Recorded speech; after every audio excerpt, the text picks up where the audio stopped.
Սիրելի հայրենակիցներ, սիրելի շիրակցիներ, անչափ շնորհակալ ենք ընդունելության համար, ուրախ ենք այս հանդիպման համար,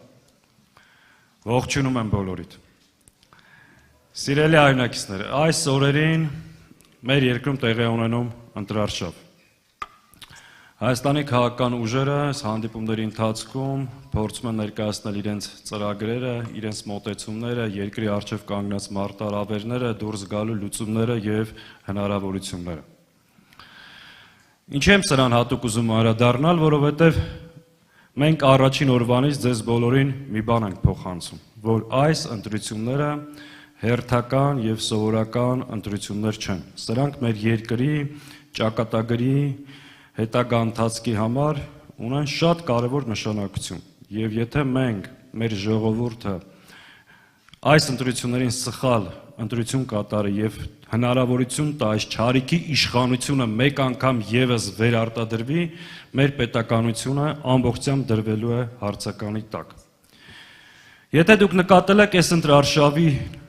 գրեթե ամեն օր խոսում է Հայաստանի տարածքային ամբողջականության եւ ինքնիշխանության մասին։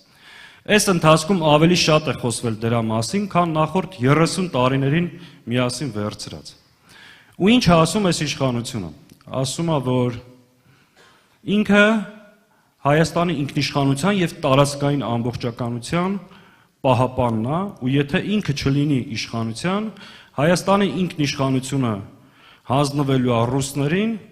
իսկ տարածքային ամբողջականությունը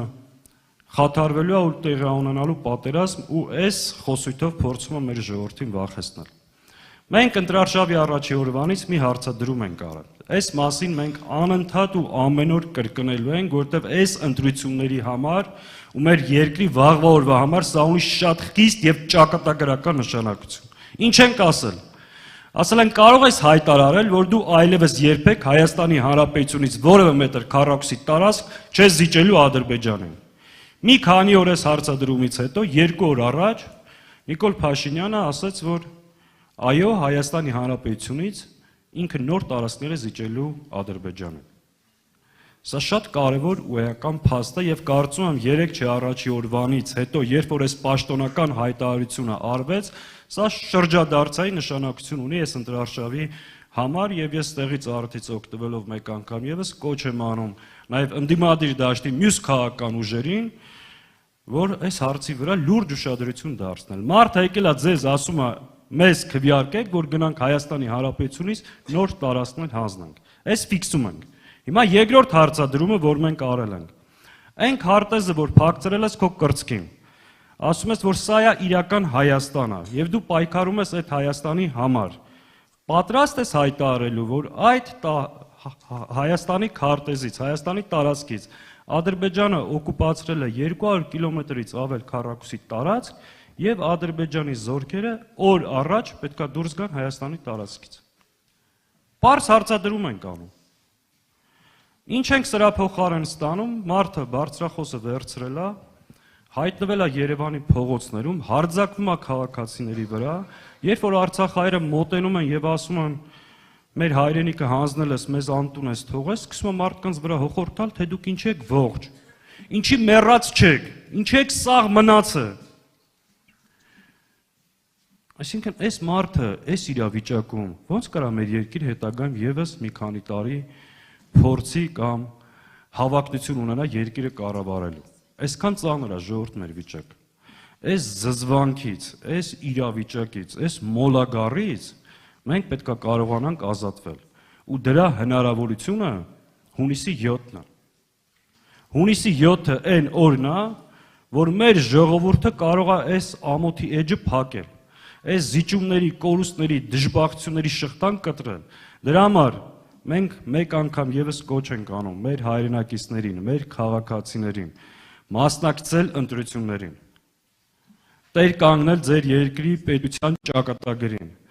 ձեր հայրենիքի պաշտպանությանը, ձեր երկրի ինքնիշխանությանը, մեր հայ առաքելական Սուրբ եկեղեցում։ Մի քանի անգամ ասել ենք, մեկ անգամ եւս կրկնեմ, այս մարդու նախընտրական ծրագիրը մեր ժողովրդի հետ կապ չունի։ Քաղաքացիական պայմանագիրը վաղուց խզել է իր պայմանագիրը ժողովրդի հետ։ ՔՊ-ի ամբողջական ծրագիրը դա խոստում է Ադրբեջանին ու անձամբ Ալիևին։ Եթե դուք վերցնեք իր նախընտրական ծրագիրը, ասում է հետևյալը. քվեարկեք ինձ, որ Ադրբեջանին նոր տարածքներ տամ, քվեարկեք ինձ, որ հարձակվեմ եկեղեցու վրա, քվեարկեք ինձ, որ փոխեմ սահմանադրությունը, ուրանամ ցեղասպանությունը։ Մենք ինչ ենք ասում մեր ժողովրդին։ Ասում ենք մենք ի վիճակի ենք երկիրը այս իրավիճակից դուրս բերելու։ Մենք ունենք վարչապետի թեկնածու, մարդ, որ իր կյանքով, անցյալով մի քանի անգամ դա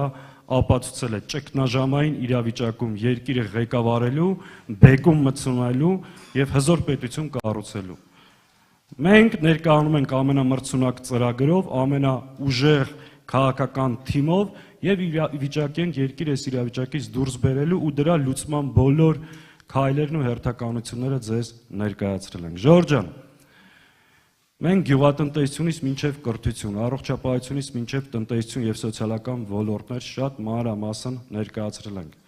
Այս ընթացքում խոսել ենք օրական նաեւ բոլոր կետերին առանձին անդրադառնում ենք։ Շատ կարևոր է Հայաստանի Հանրապետության քաղաքացիները մեր երկրում ապրեն արժանապատիվ։ Մենք երկրին պետքա բերենք կայունություն եւ անվտանգություն, ու դա ի վիճակի ենք անելու, ու դա անելու ենք միասնական հունիսի 7-ին։ Կարող ենք։ Ուրեմն միասին կարող ենք հունիսի 7-ին համար 17-ին։ Իսկ այժմ խոսքը տրամադրում եմ Քրիստինե Վարդանյանին։ Խնդրեմ։